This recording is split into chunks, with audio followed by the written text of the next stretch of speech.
जय जिनेन्द्र, जय भोलेनाथ। दोस्तों 28 तारीख है, संडे का दिन है। जय श्री राम।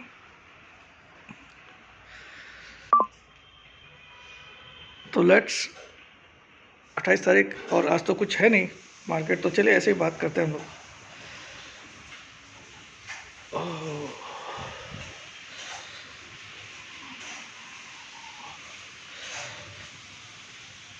देखिए, कल मार्केट खुलेगा और हमारे एक्चुअली हमको 3 दिन का कंस्टेंट हॉलीडे मिल गया, कंटिन्यूस हॉलीडे मिल गया, क्योंकि फ्राइडे को 26 जनवरी थी हमारे यहाँ, तो उसकी छुट्टी थी। आपको पता ही है, गणतंत्र दिवस था।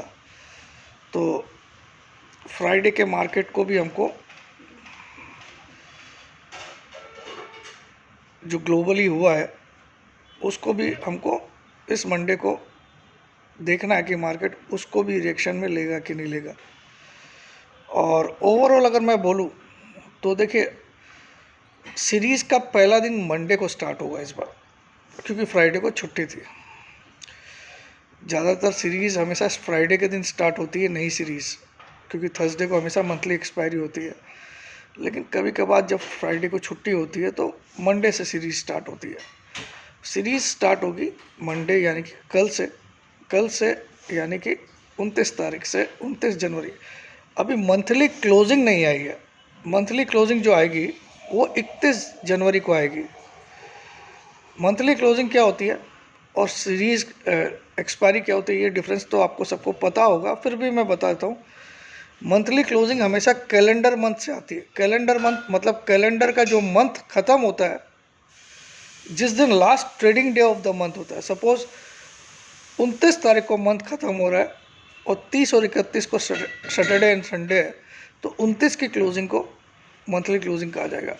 लेकिन अगर 31 तारीख को मार्केट खुला या last day of the month market खुला तो उस दिन को मंथली क्लोजिंग कहा जाता है। तो इस बार 31 तारीख को मार्केट खुला है, क्योंकि 29 को मंडे, 30 को मंगलवार और 31 को वेडनेसडे। तो 31 जनवरी की जो क्लोजिंग आएगी वो आएगी मंथली क्लोजिंग। एक्सपायरी हमारी हो चुकी है, तो एक्सपायरी ऑलरेडी निफ्टी की जनवरी सीरीज़ की हो चुकी है। फरवरी सीरीज़ कल से स्टार्ट हो जाएगी, बट फरवरी मंथ 1 फरवरी से स्टार्ट होगा, जिस दिन हमारा इंटरिम बजट पेश किया जाएगा। इंटरिम बजट क्यों बोल रहा हूँ, ये इसमें सरकार सिर्फ अगले 2 महीने का बजट पेश करती है, और उसके बाद जब कोई भी सरकार चुन के आती है, सपोज 90% जैसा चांसेस है बीजेपी, 90%, बट देखिए 100% तो कुछ होता ही नहीं है आजकल दुनिया में। तो 90% चांसेस है बीजेपी, तो बीजेपी फिर से अगर आती है तो वो प्रोबेबली जून या जुलाई में अपना बजट फुल बजट पेश करेगी इस 2024 के लिए, 24 to 25 है ना, अप्रैल 2024 से लेकर 25 के लिए, है ना। तो वो मार्च 2025 तक के लिए तो वो पेश करेगी। ऐसा पिछली बार भी 2019 में हुआ था, जब निर्मला जी ने इंटरिम बजट भी पेश किया और फाइनल बजट भी। और फाइनल बजट देने के बाद काफ़ी मार्केट गिरा था 19 में, अगर आपको याद हो तो, ठीक है, क्योंकि उन्होंने कोई टैक्स इम्पोज किया था FIs पे। अभी हम बात करते हैं कि इंटरिम बजट है, लेकिन इससे भी इम्पोर्टेंट है 31 तारीख को फेड गवर्नर का कमेंट्री। ऑब्वियस है, फेड गवर्नर रेट हाइक तो करने वाले नहीं है, मुझे नहीं लगता है। फिर भी देखिए, कुछ भी हो सकता है, मगर रेट हाइक नहीं होगी। और रेट कट्स के बारे में वो बात करना चाहेंगे कि नहीं कहेंगे कि अर्ली रेट कट्स करें। तो अगर वो कोई प्रोजेक्शन देते हैं ऐसा कि हम मार्च में कट कर सकते हैं, तो मार्केट में ऐसी आंधी तूफान वाली तेज़ी आएगी, आप सोच भी नहीं सकते। अगर वो अपनी कमेंट्री में 31 तारीख को रात को 11:30 बजे हमको आउटकम आएगा, फेड गवर्नर का इंटरेस्ट रेट पे डिसीजन आएगा रात को 11:30 बजे भारतीय समय अनुसार, ठीक है। तो उसका भी इम्पैक्ट 1 तारीख को ही आएगा, क्योंकि हमारा मार्केट तो 1 तारीख को फिर खुलेगा। रात को 11:30 बजे तो हमारा मार्केट खुला नहीं रहता। और अगर उन्होंने कुछ अच्छा बोल दिया तो बजट तो एक साइड कर दीजिए आप, 1 तारीख को मार्केट उसके बदौलत भी 500-1000 पॉइंट भगा देगा। 500 पॉइंट की बातें कर रहा हूँ मैं। तो मुझे इस बार बहुत कॉन्फिडेंस है, क्योंकि चाइना ने एक रेट कट किया है ऐसे सर्कमस्टांसेस में, तो उसको अमेरिका शायद फॉलो करे। क्योंकि देखिए ये दो बड़े डेवलप्ड इकोनॉमी है आज की डेट में वर्ल्ड में, एक दूसरे के कंपिटिटर्स है। हालांकि चाइना अभी भी यूएसए को सरपास नहीं कर पाता है, यूएसए अभी भी मदर ऑफ ऑल इकोनॉमीज कहा जाता है, ठीक है, बट चाइना भी कुछ कमज़ोर चीज़ नहीं है। इधर आप देखो क्रूड में एक अच्छी उछाल आई है और एक ब्रेकआउट आ गया है। क्रूड ऑयल को अगर आप देखोगे तो इस थर्सडे को जो चाल थी उसकी वो ब्रेकआउट था। हमारा मार्केट थर्सडे को बंद हो गया, लेकिन जो इंटरनेशनल मार्केट था वो फ्राइडे को भी चालू था, तो फ्राइडे को भी क्रूड ने ब्रेकआउट के ऊपर निकल गया। तो अब मुझे यहाँ से क्रूड में मिनिमम, अगर नाइमेक्स क्रूड की बात करूँ तो अभी $78 पे है, मुझे एक बार 86 से $90 तक जाता हुआ दिखता है। और ये ब्रेंट क्रूड जो हम इंपोर्ट करते हैं वो उससे $4-5 ऊपर, ठीक है, $95 तक मिनिमम लगता है। तो क्रूड में तेज़ी कर सकते हो आप, बिना डरे कर सकते हो। अब आपका स्टॉप लॉस इंडियन प्राइस में, MCX के इंडियन प्राइस में आपका 6200 के नीचे की कोई भी क्लोजिंग आपका स्टॉप लॉस रहेगा, 6200 के नीचे की। और इमीडिएट टारगेट आपका 6600 है, और उसके बाद 6800 है, उसके बाद 7000, ठीक है। गोल्ड में थोड़ी नरमी रह सकती है नेक्स्ट वीक, और सिल्वर थोड़ा नरम रहेगा, लेकिन it will be a great buying opportunity. Silver शायद बाउंस भी कर सकता है, नो डाउट, बट गोल्ड में नेक्स्ट वीक में थोड़ी नरमी देख रहा हूँ, ठीक है।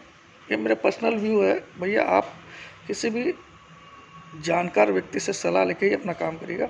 ये सिर्फ आपको एक सलाह है, लेकिन मेरी सलाह सही हो ऐसी कोई गारंटी नहीं, ठीक है। अब आ जाइए मार्केट के ऊपर। इस सीरीज़ में FIs 1,08,000 कॉन्ट्रैक्ट इंडेक्स के शॉर्ट लेके जा रही है, कैरी कर रही है।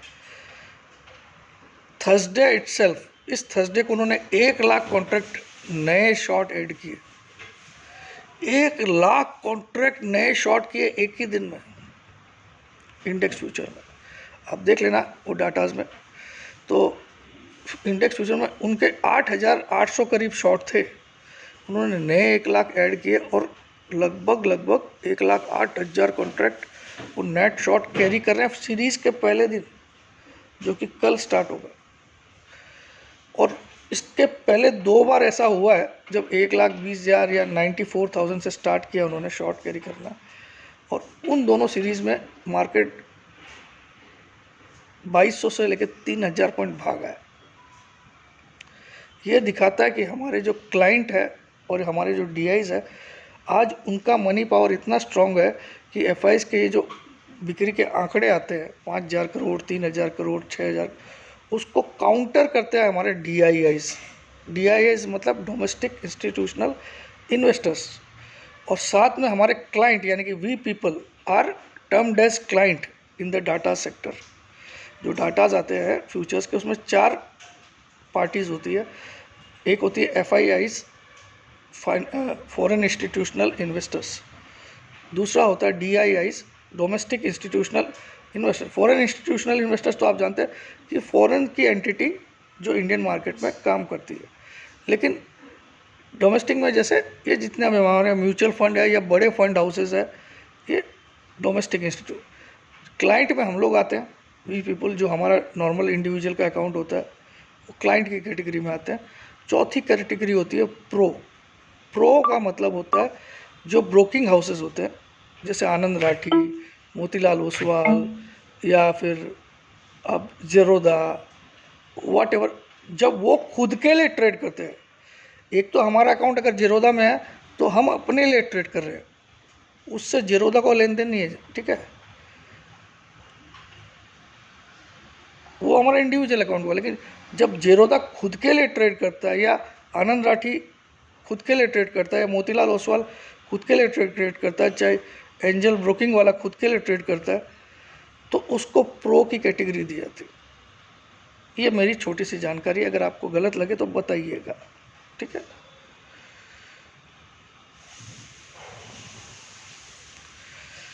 तो ये 4 कैटेगरी है, उसमें आप देखो एफआईज अकेले 1,08,000 कॉन्ट्रैक्ट शॉर्ट है, बाकी डीआईज का कोई लेन देन होता नहीं, क्योंकि वो जितने भी शॉर्ट या लॉन्ग रखते हैं इंडेक्स में, वो सिर्फ हेजिंग के पर्पज से रखते हैं, क्योंकि डोमेस्टिक इंस्टीट्यूशनल इन्वेस्टर्स को फ्यूचर्स में ट्रेड करना अलाउड नहीं होता,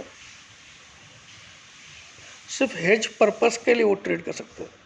हेज पर्पस मतलब सपोज उनके पास बहुत सारे स्टॉक कैश में डिलीवरी में भाई है, उसको हेज करते हैं ताकि मार्केट गिरे तो वहाँ से पैसा आ जाए, उसकी एनएवी में ज़्यादा फर्क नहीं आए, ठीक है। तो ये हो गया आपको समझ। तो इस सीरीज़ में मुझे लगता है हम शायद 22,500 के दर्शन करेंगे। हो सकता है मंडे जिस हिसाब से एफआईज ने थर्सडे को सेलिंग की है, स्टॉक फ्यूचर में भी जम के की है, इंडेक्स फ्यूचर में भी जम के 1,00,000 कॉन्ट्रैक्ट शॉर्ट किया है, कॉल भी अपने काफ़ी बेच दिए हैं और पुट भी नए खड़े किए हैं, तो कहीं ना कहीं मुझे लगता है एफआईज को ऐसा दिखाई दे रहा है कि बहुत बड़ी गिरावट होगी, लेकिन एफआईज हर बार धोखा खाते, क्योंकि जो मनी पावर एफआईज के पास था उसको काउंटर करने के लिए हमारे डीआईज और क्लाइंट और प्रो ये तीनों मिलके उसको बढ़िया काउंटर कर रहे हैं। आज के 3 साल पहले अगर इस तरह से एफआईज सेल कर रही होती तो हम अभी तक 2,500-3 हज़ार पॉइंट गिर चुके होते। नाउ डेज एफआईज को हम दौड़ा दौड़ा के बाई करा रहे हैं। आपको पिछली सीरीज़ याद होगी, अक्टूबर सीरीज़ जब ख़त्म हुई थी, 26 अक्टूबर को ख़त्म हुई थी मुझे याद है, तब एफआईज के नेट शॉर्ट 90,000 से ज़्यादा थे और 18,837 की क्लोजिंग लो बनाया था निफ्टी ने। वहाँ से हमको कहाँ लेके आ गया, 22,124, ठीक है।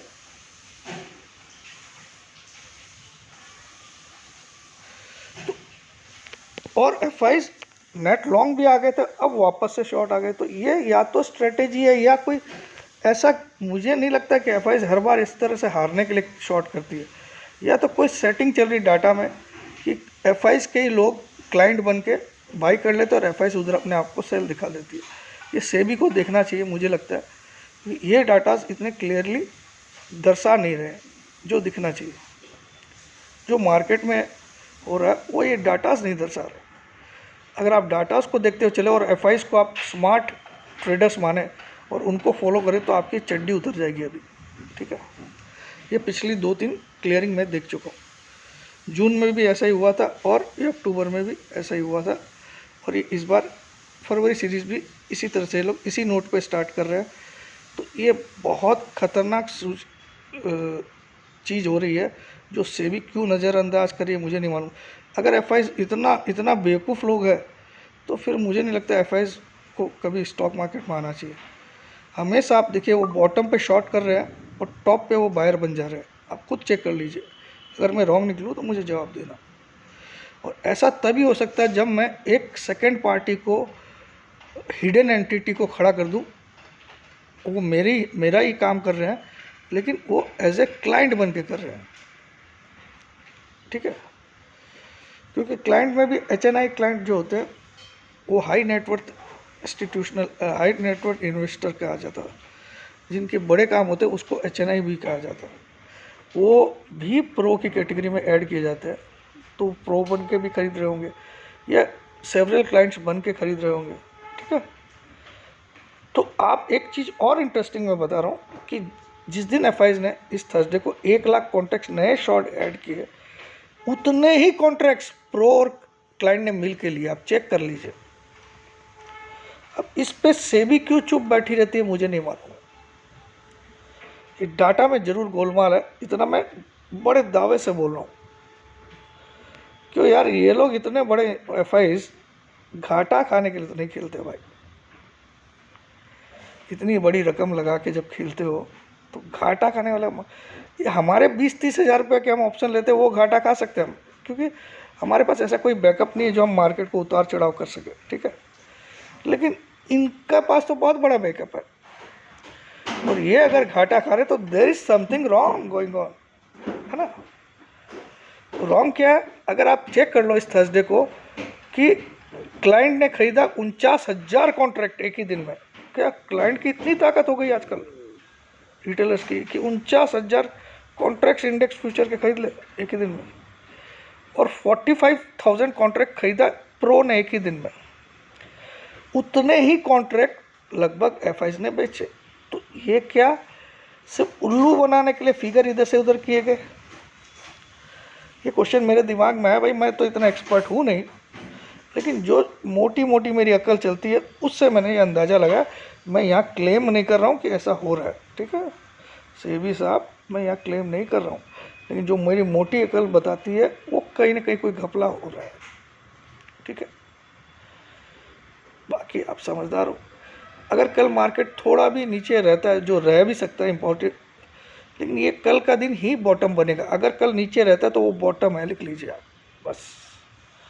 ये मेरी मोटी अकल मुझे समझाती है। जय जिनेंद्र, जय भोलेनाथ, जय हिंद। अगर वीडियो पसंद आएगा तो 1000 से ज़्यादा लाइक दीजिएगा। कल मंडे को मेरा दिल खुश रहेगा आपको नया वीडियो बना देने के लिए। Love you all. और 5000 वाली ग्रुप में अगर ज्वाइन करना है तो इमीडिएटली कर लीजिए पेमेंट, क्योंकि आपको 1 तारीख से उसका काउंटिंग गिना जाएगा, लेकिन कल भी आप ग्रुप में रहोगे, ठीक है। तो कल के व्यूज़ भी आपको मिल जाएंगे। और इतना सस्ता मैं क्यों देता हूँ कि यहाँ पैसा कमाने का मोटिव नहीं है, सिर्फ आपको गाइड करने का मोटिव है। हो सकता है मैं बहुत अच्छा गाइड नहीं हूँ, मैं नहीं बोलता हूँ कि बहुत अच्छा हूँ, लेकिन काफ़ियों से अच्छा हूँ। जय जिनेंद्र, जय भोलेनाथ, जय हिंद।